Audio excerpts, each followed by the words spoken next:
मला जॉब लागल्यानंतर माझं क्रिकेट खेळणं कमी होत गेलं, पण माझं क्रिकेट बघणं वाढतच गेलं.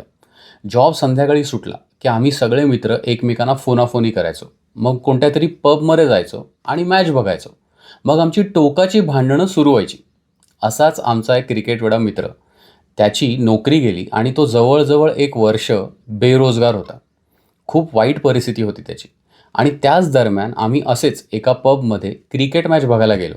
अर्थातच तो आमच्याबरोबर नव्हता आणि नेमकी तीच मॅच इंडिया हरली आणि आमची टोकाची भांडणं सुरू झाली. आणि त्यावेळेला मला त्या मित्राची आठवण आली. मला असं वाटलं की काय करत असेल तो घरी आत्ता. त्यावेळी हेही लक्षात आलं की ज्या क्रिकेट मॅच करता आम्ही एवढे टोकाचे भांडतोय, ती खेळण्याकरता त्या बॅट्समनला, बॉलरला, फिल्डरला, अंपायरला प्रचंड पैसे मिळालेत आणि आम्हाला शून्य.